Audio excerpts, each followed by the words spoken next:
Ini adalah momen penentu dalam perang Ukraina saat segalanya berubah untuk Ukraina. Setelah bertahan dari upaya Rusia melemahkan, Ukraina kini fokus menghancurkan pasukan Putin. 60 miliar euro telah tiba untuk mempersenjatai Ukraina berkat bantuan dari Eropa. Itu bisa membuat Rusia kembali ke zaman batu, karena tindakan Eropa membuat Rusia rugi 2 kali lipat. Mari kita mulai dengan berita utama. Uni Eropa atau Uni Eropa secara resmi telah menyetujui paket pinjaman sebesar 90 miliar euro atau sekitar 107 miliar dolar untuk Ukraina. Pemungutan suara pinjaman ini lolos 11 Februari dan merugikan Rusia dalam 2 cara berbeda. Pertama, Ukraina mendapatkan suntikan dana yang sangat dibutuhkan pada saat ekonominya sedang kesulitan. Sekarang Ukraina memiliki dana yang dibutuhkan untuk melanjutkan perang setidaknya selama 1 tahun lagi, sehingga memberikan tekanan besar pada Putin. Kedua, Rusia akan membayar pinjaman ini. Kami akan jelaskan caranya nanti di video ini. Intinya, pinjaman ini dibuat agar Ukraina hanya perlu membayar pokok pinjaman. Pokok pinjaman itu hanya akan dibayar kembali setelah perang Ukraina berakhir, dan pembayaran kembali akan dilakukan menggunakan ganti rugi perang yang diterima Ukraina dari Rusia. Uni Eropa telah menusukkan belati dan memutarnya 2 kali. Mari kita bahas bagaimana caranya, dimulai dengan apa yang akan diterima Ukraina. Paket pinjaman ini didanai dari utang bersama Uni Eropa dan dirancang untuk mendukung pertahanan, pengadaan, serta anggaran akibat invasi Rusia yang masih berlangsung. Terdapat juga pembagian 60-30. 60 miliar euro akan digunakan oleh Ukraina untuk bantuan militer yang mencakup pengadaan senjata dari negara-negara tertentu. Menurut Wawire, pembelian senjata ini harus dilakukan di sejumlah negara terbatas yang meliputi Ukraina, negara-negara anggota Uni Eropa, serta negara-negara yang tergabung dalam Asosiasi Perdagangan Bebas Eropa dan Kawasan Ekonomi Eropa. Kelompok ini memungkinkan Ukraina membeli senjata dari beberapa negara non-Uni Eropa seperti Swiss, Islandia, Norwegia, dan Liechtenstein.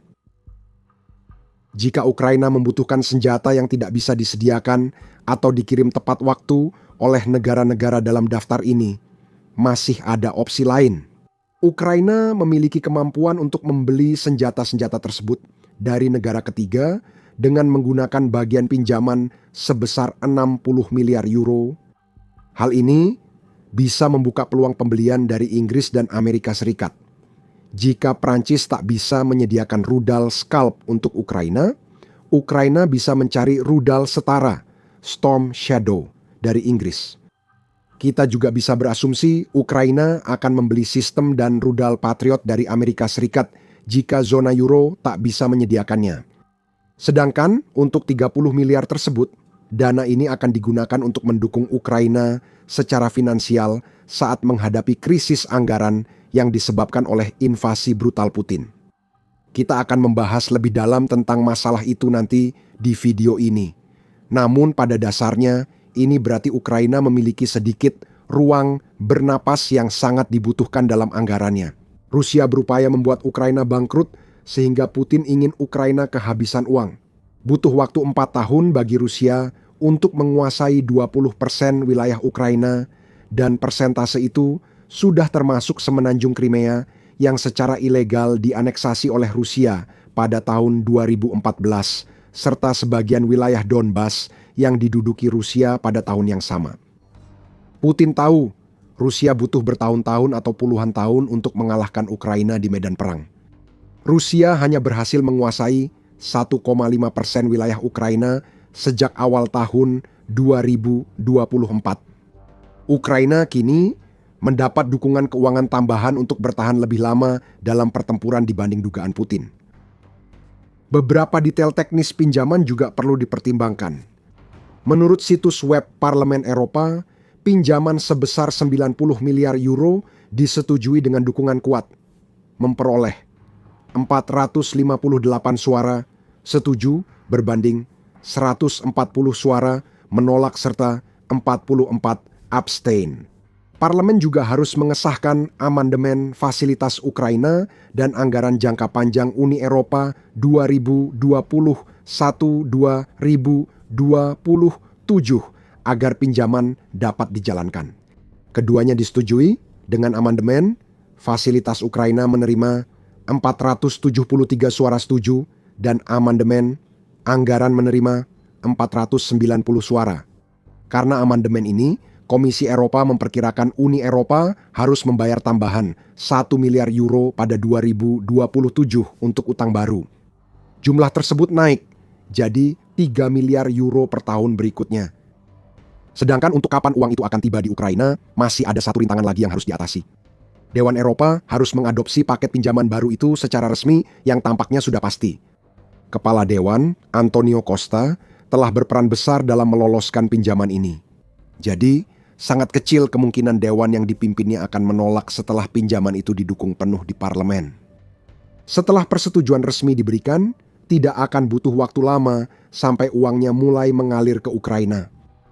Tranche awal bisa tiba secepatnya pada kuartal kedua tahun 2026 dan itu akan menghancurkan Putin. Dia tahu Rusia bermasalah karena satu-satunya jalan keluar dari perang yang dia mulai adalah memaksa Ukraina bangkrut. Militer Rusia belum mencapai kemajuan penting untuk menang. Bagi Putin, pinjaman ini hanya memperpanjang 1-2 tahun lagi mengirim tentara ke mesin pembantaian. Itu sudah membuat Rusia kehilangan lebih dari 1,25 juta tentara dan puluhan ribu unit peralatan militer. Putin kira bisa melemahkan Ukraina, tapi justru Rusia yang kini berjuang bertahan hidup. Dan pinjaman Uni Eropa adalah alasan besar mengapa hal ini saja sudah mengubah segalanya bagi Ukraina. Omong-omong, Anda sedang menonton The Military Show. Belum berlangganan? Sekarang waktu yang tepat. Putin jelas akan merasa sangat dirugikan oleh apa yang baru saja dilakukan Uni Eropa untuk Ukraina. Tapi sebelumnya di video ini, kami sudah bilang, ini adalah pukulan ganda yang akan sangat menghantam Rusia. Pukulan kedua adalah Ukraina tampaknya tak perlu membayar kembali pinjaman ini. Karena semua pembayaran kembali akan dilakukan dari reparasi Rusia kepada Ukraina setelah invasi yang dimulai oleh Putin. Dengan kata lain, itu membuat Rusia yang bertanggung jawab untuk membayar kembali pinjaman ini, bukan Ukraina. Dasar-dasarnya dijelaskan oleh German Marshall Fund of the United States. German Marshall Fund of the United States. Pinjaman ini dirancang netral terhadap utang Ukraina, kecuali pembayaran kembali berasal dari reparasi perang Rusia. Ini juga berarti bahwa tidak ada bunga yang dikenakan pada pinjaman tersebut. Uni Eropa tidak akan mengambil untung dari Ukraina atau Rusia terkait suntikan dana ini. German Marshall Fund of the United States mencatat Uni Eropa memesan hak memakai aset Rusia yang dibekukan di negara-negara Uni Eropa untuk membayar pinjaman jika perlu. Saat ini, Rusia memiliki sekitar 210 miliar euro atau sekitar 245 miliar dolar yang dibekukan di bank-bank dan lembaga keuangan Uni Eropa. Tujuan utama pinjaman ini adalah agar dapat dilunasi dengan aset yang dibekukan. Setelah perang, Uni Eropa bisa memakai aset tersebut untuk membayar kembali. Jika Putin terus melanjutkan, invasi ini jadi pengaman dan memberi pesan tegas ke Presiden Rusia. Apapun caranya, Rusia tetap menanggung akibat perang oleh Putin. Rusia tak bisa berharap pinjaman itu gagal. Uni Eropa takkan langsung memakai aset beku untuk memberi uang ke Ukraina, karena hal itu akan jadi masalah hukum besar. Ini memberi Rusia peluang menggugat pinjaman di pengadilan internasional. Sebaliknya, seperti yang dilaporkan oleh The Brussels Times, pendanaan untuk pinjaman itu akan dikumpulkan oleh Uni Eropa dengan meminjam di pasar modal. Dan, seperti yang disebutkan sebelumnya, pinjaman itu dijamin oleh anggaran Uni Eropa. Saat ini, anggaran tersebut sebesar 2 triliun euro atau 2,38 triliun dolar untuk periode 2021 hingga 2027. Hal ini didukung oleh instrumen pemulihan Uni Eropa. Generasi berikutnya senilai 800 miliar euro, 950 miliar dolar hingga 2026. Setelah membicarakan angka-angka sebesar itu, 1 miliar euro hingga 3 miliar euro yang akan dibayarkan Uni Eropa per tahun untuk membayar pinjaman ini terasa cukup kecil. Rusia tidak berharap Uni Eropa kehabisan uang hingga pinjaman ini tak layak. Ini berarti Uni Eropa memakai aset Rusia yang dibekukan untuk merugikan Rusia, sehingga membuat Putin kesal. Dia kira aset tersebut sudah dijamin dan hasilnya digunakan untuk mendanai Ukraina. Inggris sebelumnya telah memakai 1 miliar pound, sekitar 1,36 miliar dolar, dari aset beku mereka untuk mendanai senjata dan dukungan militer ke Ukraina pada September 2025. Tapi aset-aset itu sendiri sebenarnya aman atau setidaknya begitu menurut Putin. Sekarang tidak lagi. Mekanisme pinjaman baru ini memastikan Rusia tetap membayar utangnya yang akan membuat Putin sangat marah. Pada saat defisit anggaran federal Rusia telah naik menjadi 22,3 miliar dolar dan pendapatan minyak serta gas terus merosot, semua ini terdengar sempurna bagi Ukraina. Namun, ada syarat-syarat yang melekat pada pinjaman 90 miliar euro tersebut. Kami telah membahas syarat bahwa Ukraina hanya bisa membeli senjata dari negara Eropa tertentu, kecuali jika negara itu tidak bisa menyediakan senjata. Ukraina bisa mencarinya dari negara ketiga. Mekanisme pinjaman juga harus melewati Dewan Eropa, meski tidak diperkirakan ada masalah di sana. Namun, ada syarat ketiga pada pinjaman Uni Eropa. Ukraina harus terus melakukan beberapa hal. Ini mencakup memperkuat tata kelola demokratis, melindungi hak asasi manusia, dan menegakkan supremasi hukum. Ukraina juga harus melanjutkan upaya pemberantasan korupsi, syarat utama setelah skandal korupsi besar di sektor energi pada 2025. Ukraina tampaknya berada di jalur yang tepat untuk memenuhi semua persyaratan ini. Skandal itu sendiri terungkap selama Operasi Midas yang dipimpin oleh Kantor Kejaksaan Khusus Anti Korupsi Ukraina dan Biro Anti Korupsi Nasional Ukraina. Organisasi-organisasi itu menemukan sejumlah pejabat senior dan rekan bisnis, termasuk yang terkait Presiden Ukraina Volodymyr Zelensky, menerima jutaan dolar dari kontrak berlebih dan suap. Terkait perusahaan negara pengawas pembangkit listrik tenaga nuklir Ukraina, Energoatom. Dampaknya mengguncang Ukraina, juga mengguncang Uni Eropa. Maka wajar Uni Eropa menyertakan klausul anti korupsi pada pinjaman 90 miliar euro. Uni Eropa meminta Ukraina berbenah, dan Ukraina sedang melakukannya. Selama Ukraina tetap berada di jalur yang sedang ditempuh saat ini, kecil kemungkinan ada hal yang akan menggagalkan pinjaman yang sudah 2 kali membuat Putin kerepotan. Pinjaman ini sangat besar, baik dari segi nilai uangnya maupun sinyal yang dikirimkan kepada Ukraina dan Rusia. Berikut penjelasannya dari sisi Ukraina. Pinjaman ini sangat membantu meredakan kekhawatiran anggaran negara setelah 4 tahun melelahkan melawan invasi Rusia yang seolah tak berakhir. Sebelum pinjaman ini diumumkan, Ukraina sudah dalam kondisi ekonomi memprihatinkan menurut Pusat Studi Eropa. Menjelang akhir tahun 2025, anggaran Ukraina untuk tahun 2026 diperkirakan memiliki pendapatan sebesar 68,7 miliar dolar, sementara pengeluarannya hampir mencapai 114 miliar dolar. Itu selisih sekitar 45 miliar dolar karena Ukraina harus banyak berinvestasi untuk pertahanannya. Proyeksi yang sama menunjukkan bahwa Ukraina akan menghabiskan 66,3 miliar dolar untuk pertahanan dan keamanan nasional pada tahun 2026 yang setara dengan 27,2% dari produk domestik bruto atau produk domestik bruto negara tersebut.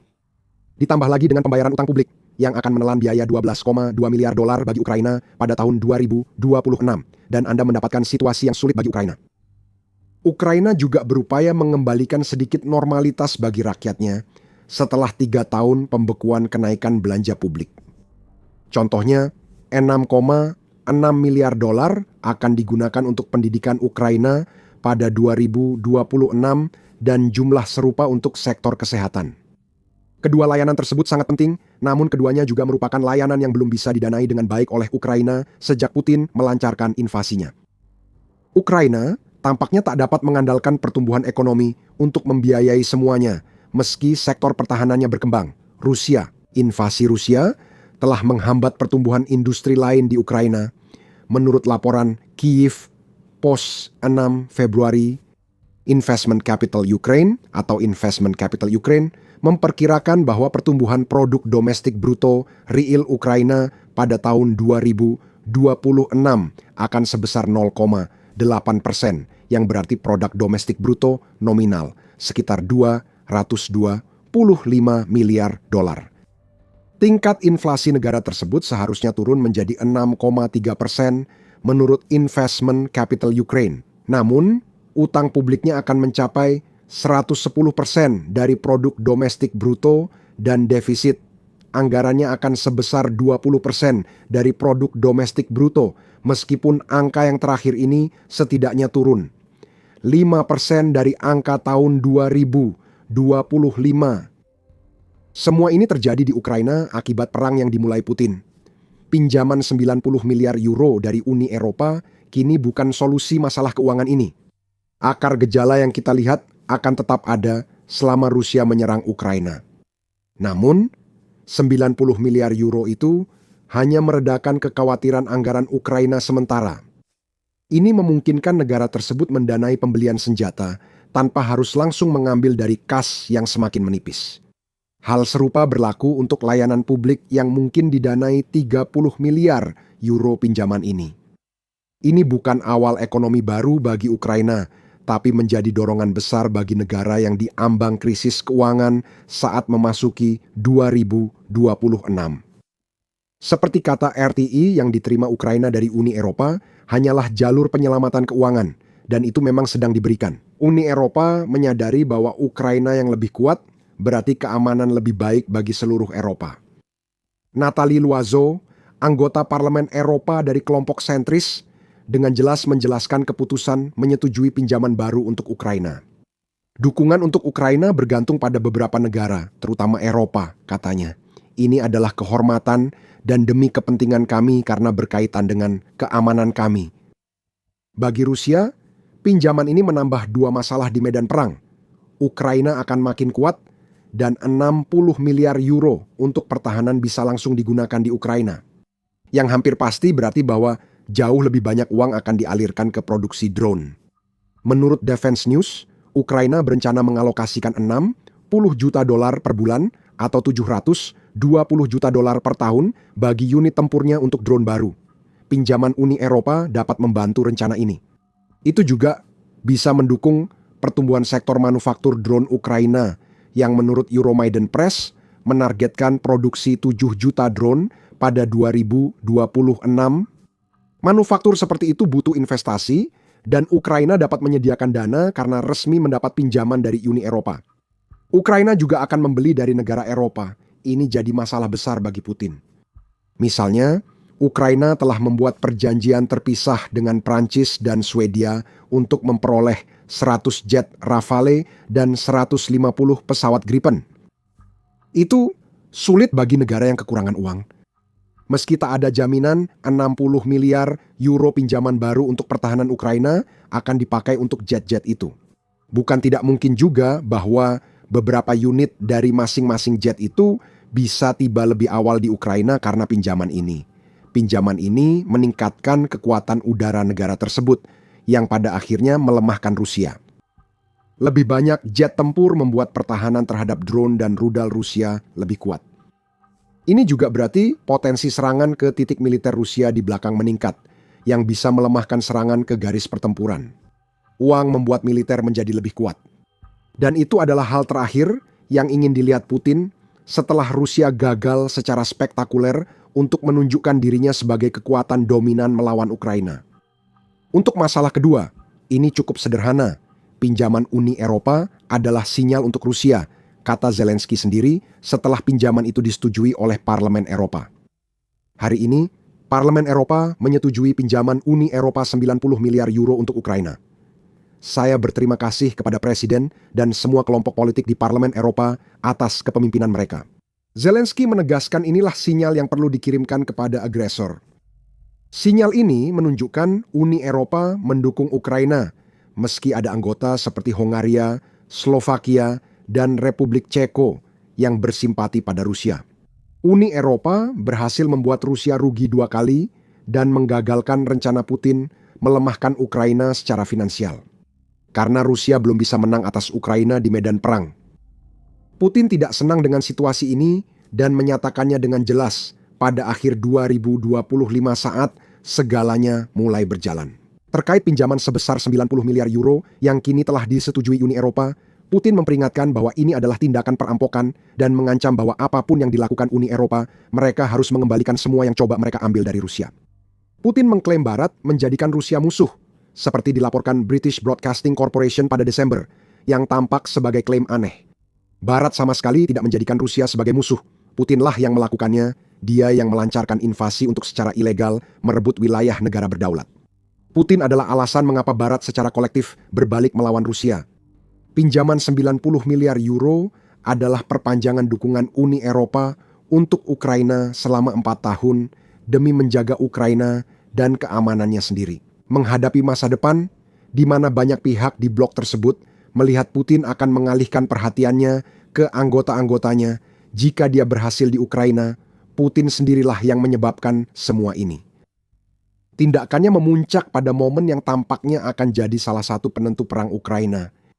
Satu-satunya kekhawatiran yang mungkin dimiliki beberapa pihak adalah bahwa Uni Eropa memberikan pinjaman ini bisa berarti para anggotanya membatasi dukungan mereka di bidang lain. Itu tidak benar. Prancis, anggota Uni Eropa, bahkan Amerika Serikat tidak percaya tindakan Prancis untuk Ukraina di awal 2026. Jeratan pada armada bayangan makin ketat. Kini, Putin tak hanya khawatir soal uang masuk ke Ukraina. Tonton video kami untuk info lebih lanjut. Jangan lupa berlangganan The Military Show agar tidak ketinggalan liputan perang Ukraina. Terima kasih sudah menonton.